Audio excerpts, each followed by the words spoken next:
that literally you could fake the thing. They know it.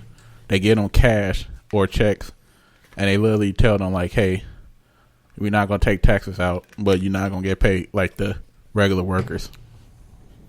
Shit, they better hope they never get caught. I mean, the problem is if they ever do get caught, it's just like like a huge fine. It's like $10,000 a person.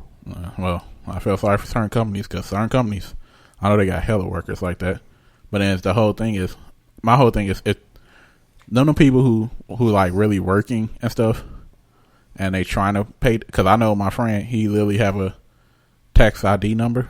It's not a social, but it's a fake social. I don't know the real. It's like he's have the ability to try to become American citizen. So it's not a social, but it's like a tax. He got to pay taxes. I don't know. I think it's tax ID number. So he pays taxes, and then after a couple of years, he go take the test to see if he become American. It's probably like a temporary visa. Yeah, something like that. Well, I don't know the actual terminology for it, so I don't want to say he got a social security number. Then somebody tweet us and say it's not a social security number, which I'm starting to like people starting to correct us through our social media. We never say we was perfect guys. We are two guys drinking 2 beers, but we gonna do our best to bring all the facts. Yeah, but just so you all know, I may be defending some of this stuff, but again, does that make it right? Hell no. But again, we also need to find a better way to help out with all these kids and all the families and stuff like that. Because, some of them are actually coming from war-torn countries that actually do need help. And that doesn't mean that they deserve to be put in a cage or, be putting into a detention center. Because sometimes that's worse than even being in a war-torn country. Because at least you can do whatever you want. Being in a cage and really, it's like being in jail. And American jails is like one of the worst jails in the whole world. Not the worst, because I've seen some Brazilian jails.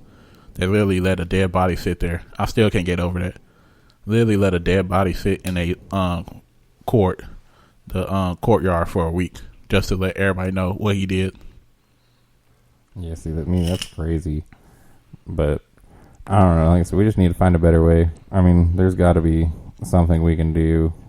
I mean, it's a couple of things that people were trying to do. Like, I know certain people say like make a state for like illegals, and then like, how like the border towns, a lot of them is already kind of empty.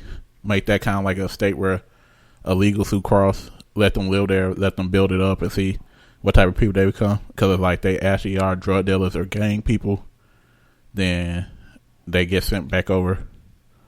Oh yeah, but like, so that's the hardest part is a lot of the people that come over, especially right now, and I know a lot of them are kidnapped kids and stuff like that, and then they would just sit there and wait for DNA tests to come back, and then if it's not their person's kid, then we got to figure out where to put them, and then it just becomes a whole ordeal. That's, not right. People shouldn't be kidnapping other people's children ever.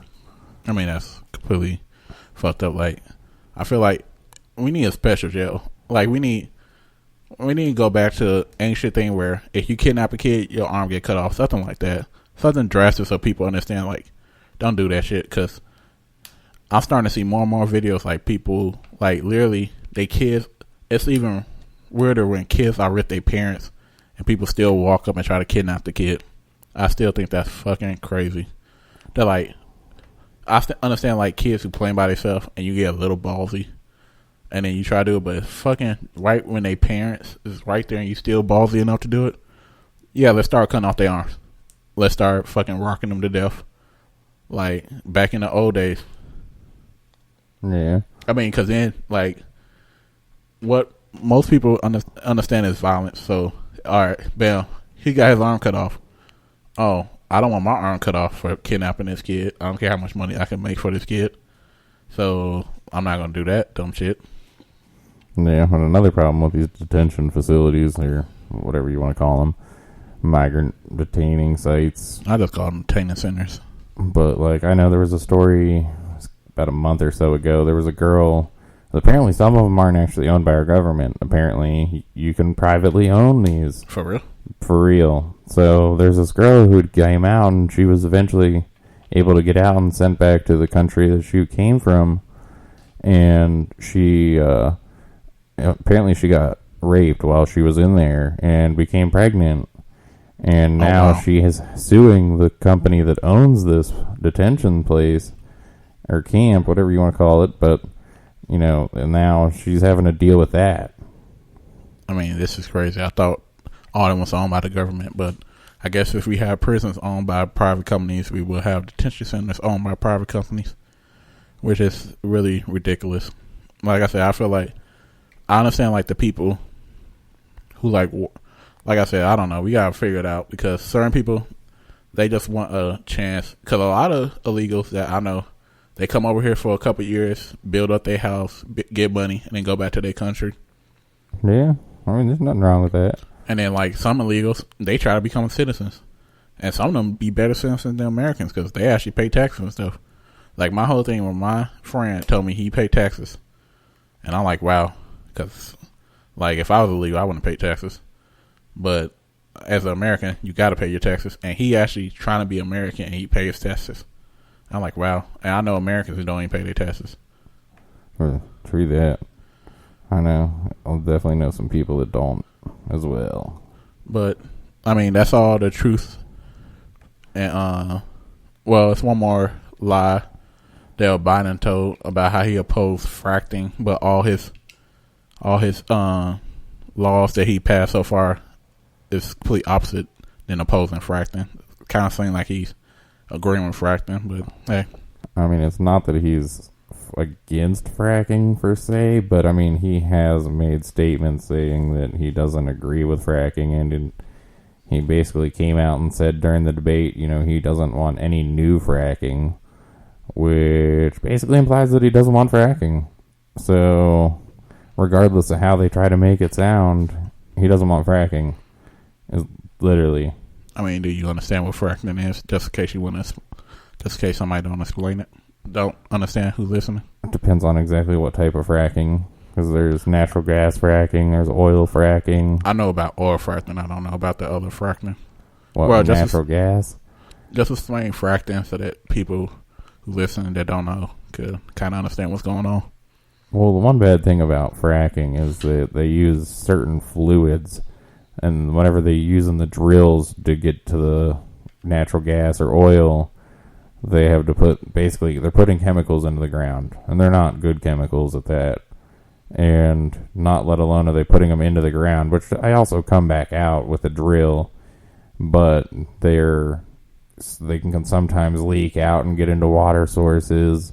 I mean, you know, a couple, or like, I don't know, 10 years ago or so, I believe it was Pennsylvania or New York, somewhere in that area, people's water, whenever they were fracking for natural gas, they had busted into their wells on accident, and natural gas was leaking, and you could actually light their faucets. Oh, I've seen that story.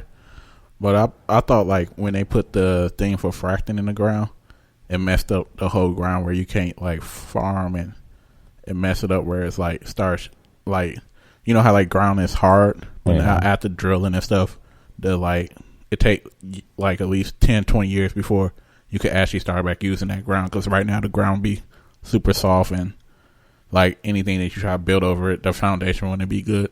You're probably thinking of more mining. It's not like that. It's more basically, think about it like a 1-foot hole, and that's what they're doing. They're building a 1-foot hole, but I mean, you got to remember there's also a station that goes to it. So I mean, yeah, probably about an acre or so would be unusable. Plus, whenever they're building the lines, then you got all that land that they have building all the lines and stuff to. But like I said, the bad part about fracking is the fluids that they're putting into the ground can sometimes contaminate stuff. And then whenever it comes back out of the ground, then they basically put it into what they call holding sites. Mm-hmm. So they build retaining ponds, and the fluids just get stuck in retaining ponds or containers. And, you know, sometimes that's how people can get sick, too, is from that fracking fluid getting into their well system. There'll be times where they the companies actually have to pay people because they can't use their water anymore. So they basically have to buy their house to settle.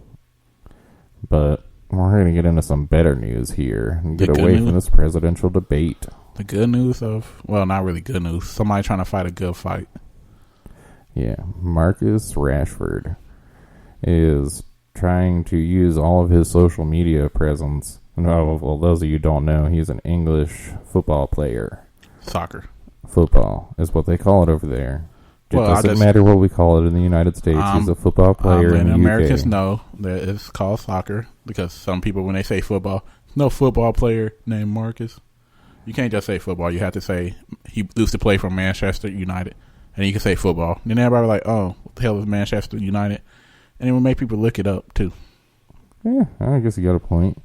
But he's using all of his social media presence to basically pressure the government to help provide free meals for all the kids that need it. And it went into a vote to the House, and they did... it was actually defeated 322 votes to 261. And even the Prime Minister, Boris Johnson, was against the vote. So that's pretty bad. I see why they wouldn't want to help feed children. I mean, with the thing that Marcus was trying to do, it was going to feed 1.5 kids. Well, get them food vouchers. 1.5 million kids, yeah. Yeah, I was going to say 1.5 million kids. Get them food vouchers until Easter 2021, which is kind of crazy because what do they tax dollars go to over there? Like, could they not do this? I feel like they could feed the kids, but what? Like, I want to know more into why do they not want to do it? I don't know. I mean, yeah, that'd be a good question to figure out exactly. I mean, I doubt they're ever actually going to answer that because then it would make all the people that voted down look bad. Well, my whole thing is like, Marcus is really doing a great thing by, like, he retired from playing soccer/football, or let's just say football/soccer. He retired, he really pushing this to try to get this because he was one of the kids that didn't eat and had to go get food vouchers to eat. So I feel like he understands, like, some of these kids will really get hurt and injured and start doing dumb stuff to try to get food. Because let's think about it, if you was hungry and you try to break in, and now you get a charge. Well, I don't know how it works over there, but I know you get a charge over here. Sometimes on your juvenile, some of them charges do carry on. Yeah. I mean, apparently some of the mayors and stuff like that, this is the mayor of Liverpool and Greater Manchester, both agreed to join in on his scheme. So that's good, at least, that more and more people are actually realizing, what the real issues are. Well, I think it also helped that he used to be a football player. So, I mean, he used to be a football player, and then plus, like, he probably still know coaches that's coach over there and be like, hey, can y'all at least talk about it a little bit more? And let's be honest, it's just like how our athletes talk about Black Lives Matter. I mean, I think it's good that athletes starting to talk up about other things than just themselves and how much money they have. Like, this guy, he could have just stayed quiet and say he got his euros and I don't really care. But he's trying to fight for kids to actually eat. Especially with this COVID thing going on. A lot of parents that wasn't working. Because you got to remember, European countries are a lot different than Americans. They actually made their people stop working and actually try to do the quarantine type stuff. Which has really affected a lot of people all over the world. So just imagine if you already didn't have money and now you trying to do this. Now you doing this, and like, I'm pretty sure you just looking at it like responsibly, like, we need to do all we can for at least kids to eat. Because you don't want to be that kid that don't eat and then be like, well, a up and coming kid who's could be the next prime minister pass away because they don't have food to eat. Yeah, and I mean, it's not even just in the UK. I mean, that shit happens in the US. I mean, it happens everywhere, all over the world. And there's a lot of things a lot of us could be doing to impact this trend. I mean, a lot of things that We could be doing to make sure people have housing, food, showers, access to health care. Yeah. Yeah. And it's one person actually in New York